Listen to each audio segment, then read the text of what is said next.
चलो ठीक बा, बाहर बात कर जाई। ठीक है चल।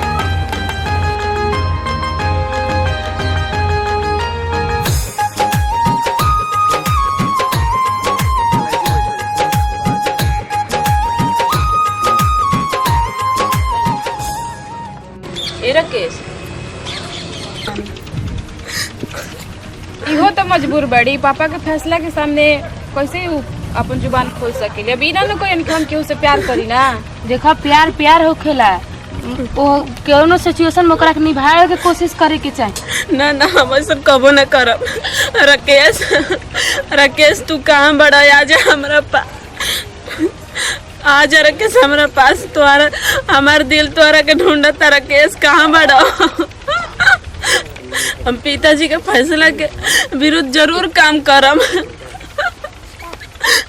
इहे होके के चाही। देखा प्यार में हम ई नहीं की कहत कि तू अपन पिताजी के फैसला के विरुद्ध जा, लेकिन अपन प्यार निभाए के कोशिश करत आंती। का तू राकेश और राकेश के प्यार के इतना आसानी से भुला जेबू? राकेश तारा खातिर कुछ भी कर सकता है। राकेश तारा से बहुत प्यार करेला शांति। हाँ हाँ तू ठीक कहता। हम कुमार के पास जाता नहीं अभी, हम उनका खातिर चिट्ठी लिखम।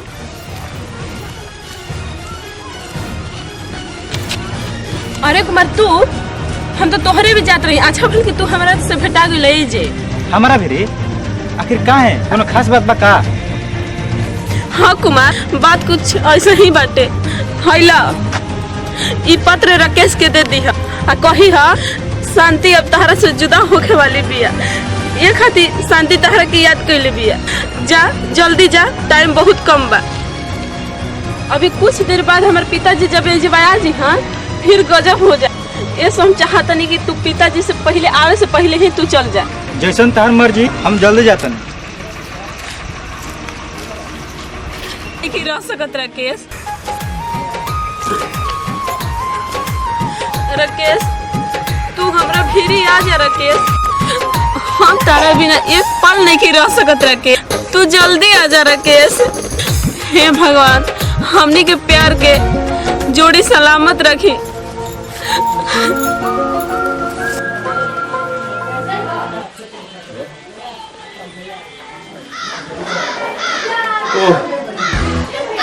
साला 4 दिन से हमारा आँख पड़ता, बुझा तक कोनो घटना हुई का हुई। कागो छत पर मेरा रात हूँ। भगवान तू ही रक्षा करिए। चलो पढ़े दम। राकेश, अरे कुमार हमारे यार, तू बैठो बैठो बैठो। अरे कुमार तू ये समय पे जवा बोला कोनो बात बका? शांति तोहरा के याद के लिए बड़ी। का कहला? शांति हमरा की याद कइले बाड़ी? ऊ काहे खातिर? शांति तोहरा के पत्र देले बड़ी। पत्र? ई कैसन पत्र? राकेश तोहरा से हम जुदा होकर जात बानी। ना ना, ऐसन कबो नहीं हो सकत। शांति हमार रही, हमार रही, हमरे रही है। असंभव। काहे कुमार? संभव काहे नहीं के? काहे कि शांति के शादी 6 तारीख के मुकेश से तय हो चुकल बा। का तू ई बात सच कहता कुमार? हाँ हम सच कहता नहीं।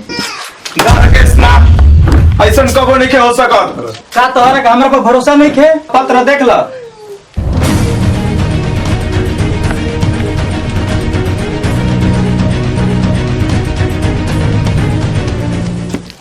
धन्य बड़ा कुमार, तू धन बड़ा।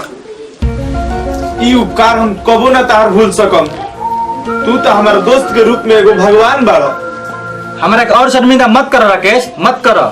आज तू ना रहता तो हम जेल के कोठरी में बंद होके मर रहती। अरे कुमार हमारे यार,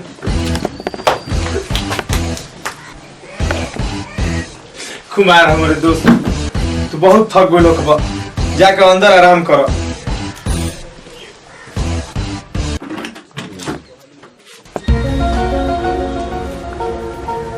आई थी उस दिन प्यार की घड़ी बड़ी मुश्किल से। अभी आ जाओ राकेश, धड़कन सुनो करीब से। ई तू का कहता शांति? हम तारा से अलग नहीं की हो सकत। तू हमरा रग रग में बाड़ू। तू तो हमर जान हो। तारी के देख के हम जी ना। हम तारा से कबो नहीं अलग हो सकत शांति, कबो ना। हमहू तो तोहरा के चाहिला, अपन सजनी मानीला, दिनों रात सपनवा में तोहर के हम पाइला। तोहरे खातिर दिल बेकरार भइल बा, साचो कहीं तोहरा से प्यार भइल बा, साचो कहीं तोहरा से प्यार भइल बा, साचो कहीं तोहरा। प्रेम पत्र लिख के राकेश, देना मुझको धीर, मंदिर में आके तुम हरना मन के पीर। हाँ शांति, काल हम तारा से जरूर मिलो। तू हमार वही जे इंतजार करत रही है। साचो कहीं तोहरा से प्यार भइल बा, साचो कहीं तोहरा से प्यार भइल बा, साचो कहीं तोहरा से प्यार भइल बा, साचो कहीं तोहरा से प्यार भइल बा। हमहू तो तोहरा के चाहिला, अपन सजनी मानीला, दिनों रात सपनवा में तोहर के हम पाइला।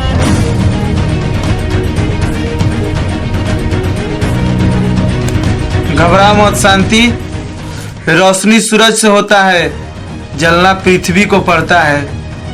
मोहब्बत तो आंखों से होती है, तड़पना दिल को पड़ता है।